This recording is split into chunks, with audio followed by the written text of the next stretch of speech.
Hello everyone, कैसे हैं आप सब और क्या हाल समाचार हैं आपके। आज हम बात करने वाले हैं सिल्वर की, जो पिछले 10 दिनों में 25% से ज्यादा चढ़ गया है। और लगातार पिछले कुछ महीनों से हम गोल्ड और सिल्वर को फॉलो कर रहे हैं और आपके साथ अपडेट भी कर रहे हैं। तो यहाँ पर कुछ अपडेट ये है कि चाइना ने 1 जनवरी 2024 से सिल्वर एक्सपोर्ट पर लाइसेंसिंग अनाउंस की है, मतलब अब एक्सपोर्ट कंट्रोल होगा। संघाई में फिजिकल सिल्वर $91 पर बिक रहा है, जबकि कॉमेक्स पर 77-79 के करीब का है। लंदन फॉरवर्ड कर्व अभी भी डीप बैकवर्डेशन में है। अक्टूबर जितना एक्सट्रीम नहीं है, लेकिन इन्वर्टेड है। और वहीं पर सीएमई ने मार्जिन हाइक किया है। तो आज की वीडियो में हम जानेंगे कि पहले बियर केस यानी क्यों गिर सकता है, फिर बुल केस क्यों ऊपर जाएगा, और आखिर में आपको क्या करना चाहिए। यानी हमने हर सिनेरियो को, शॉर्ट टर्म के, लॉन्ग टर्म के, सबको मिलाने की कोशिश की है। तो अगर आप एक्साइटेड हैं तो लाइक करके कमेंट में बताइए सिल्वर आपका फेवरेट है या गोल्ड। तो चलिए शुरू करते हैं। तो सबसे पहले हम बियर केस के बारे में समझते हैं, यानी शॉर्ट टर्म रिस्क के बारे में। तो सबसे पहले टैक्स सेलिंग पे आते हैं कि बहुत सारे लोग, खासकर अमेरिका में, सिल्वर में काफी प्रॉफिट बनाया है और वो अगर अभी बेचेंगे तो ज्यादा टैक्स देना पड़ेगा शॉर्ट टर्म कैपिटल गेन के हिसाब से, इसलिए 31 दिसंबर तक होल्ड कर रहे हैं। इसका मतलब अभी बाइंग ज्यादा है, जनवरी 2 से सेलिंग आ सकती है। ये नॉर्मल होता है हर साल। दूसरा है डॉलर और रेट का मसला। हाल ही में अमेरिका का जीडीपी अच्छा आया है, जिससे डॉलर मजबूत हो सकता है या इंटरेस्ट रेट ऊपर हो सकता है। जब डॉलर मजबूत होता है तो गोल्ड सिल्वर जैसे मेटल का प्राइस आमतौर पर नीचे आता है। तीसरा है मार्जिन हाइक। सीएमई ने 29 दिसंबर से सिल्वर फ्यूचर पर मार्जिन बढ़ा दिया, मतलब जो लोग उधार लेकर ट्रेड कर रहे थे उन्हें ज्यादा पैसा जमा करना होगा। और 2011 में भी ऐसा ही हुआ था। 8 दिन में 5 बार मार्जिन बढ़ाया गया, सिल्वर की बिग रैली क्रैश हो गई। लेकिन अच्छी बात क्या है कि आज मार्जिन पहले से हाई है, मतलब लगभग 17% के पास। 2011 में 4% था, तो यानी अब बढ़ के 23% के पास जा रहा है। तो इतना बड़ा झटका नहीं है, क्योंकि पहले से ही मामला टाइट है। ज्यादातर डिमांड फिजिकल है, पेपर ट्रेडिंग कम। चार्ट देखने वाले कहेंगे अरे भैया बहुत ऊपर गया है, गिरेगा, तो टेक्निकल सेलिंग आएगी। लेकिन सिल्वर की असली स्टोरी जो है, रियल डिमांड सप्लाई से है। अब नेक्स्ट पॉइंट ये आ रहा है कि भैया सिल्वर की जगह कॉपर यूज होगा, राइट। लोग सोलर पैनल में क्या सिल्वर की जगह कॉपर यूज कर लेंगे? हो सकता है, लेकिन बहुत स्लो। दुनिया में 300 सोलर सेल फैक्ट्रीज है। हर फैक्ट्री को कॉपर में बदलने में 1.5 साल लगते हैं, और एक साथ ज्यादा से ज्यादा 60 फैक्ट्री ही चेंज हो सकती है, मतलब 50% कॉपर में जाने में भी कम से कम 4 साल। और अभी पता है सिल्वर कहाँ है? $79 पर है। और सोलर कंपनियां प्रॉफिट कमा रही है, उनका ब्रेक इवन पॉइंट $134 है, यानी प्राइस डबल होने पे भी डिमांड नहीं रुकेगी। अब ये बड़ा इंपॉर्टेंट पॉइंट है, ध्यान से समझिएगा।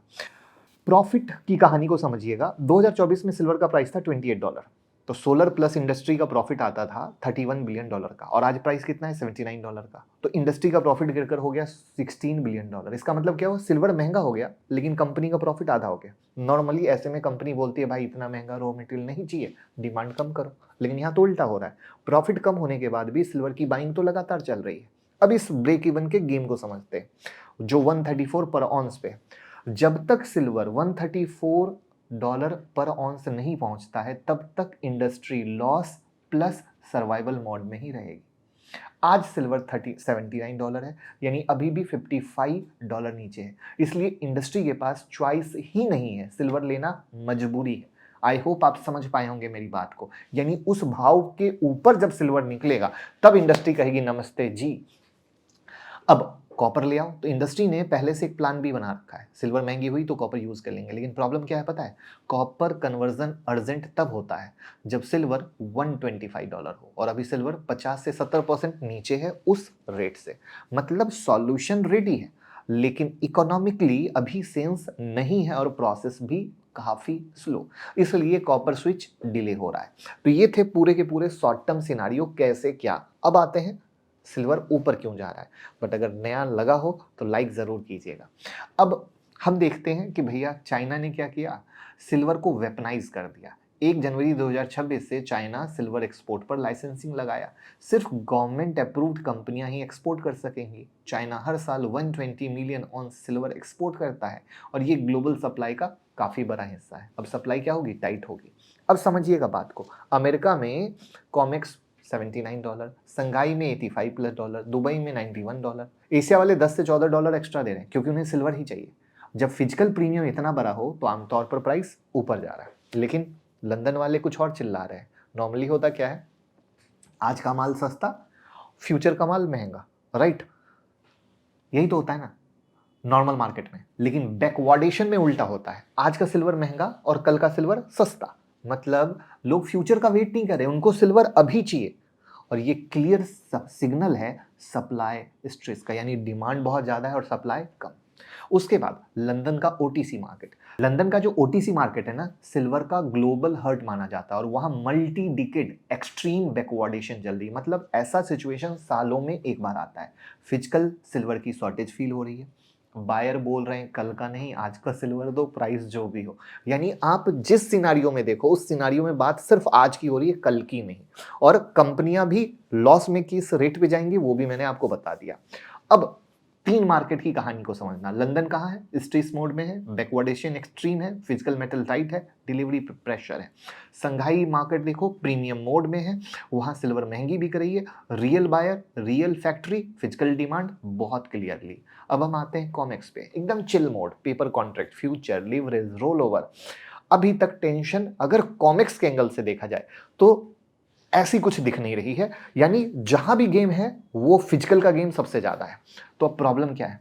मिसमैच है, तीन जगह तीन कहानी। लंदन बोल रहा है सिल्वर कम पड़ रही है, संघाई बोल रहा है मैं एक्स्ट्रा पैसा देने को रेडी हूं, और कॉमिक्स बोल रहा है कि भैया फिलहाल तो सब नॉर्मल है। लेकिन मार्केट का रूल क्या है? ये मिसमैच ज्यादा दिन टिकता नहीं है, कॉमिक्स को रियलिटी कैच करनी पड़ेगी। लंदन संघाई का जो स्ट्रेस है वो आज नहीं तो कल फटेगा। ऑप्शन मार्केट ने रिस्क प्राइस कम कर दिया है, एटीएम वॉलेटिलिटी जो है 27% से 43% हो चुकी है, ओटीएम कॉल 50 से 70% आईवी पर ट्रेड कर रहे हैं। मतलब मार्केट बोल रही है अपसाइड ट्रेल रिस्क रियल है, झूठा नहीं है। साथ में गोल्ड में ट्रेडर ऑलरेडी हेवी लॉन्ग बेट लगा चुके हैं, 31% नेट लॉन्ग है बाय साइड में। लेकिन वहीं सिल्वर में अभी भी नेट लॉन्ग जो है 19% का है, यानी भीड़ अभी इंटर नहीं हुई है। इसका मतलब क्या है? सिल्वर की रैली में फ्यूल बाकी है, अगर क्राउड आया तो प्राइस और जाएगा। कहानी यही नहीं रुकती है, ईटीएफ में फिर बाइंग आ रही है। जो वेस्टर्न ईटीएफ है ना, वेस्टर्न ईटीएफ, इंडिया की बात नहीं कर रहा हूँ, वहां पर शेयर बढ़ रहे हैं, प्राइस डिमांड ऊपर है, हर चीज ऊपर है, और ये कहीं से नॉर्मल बिहेवियर नहीं है।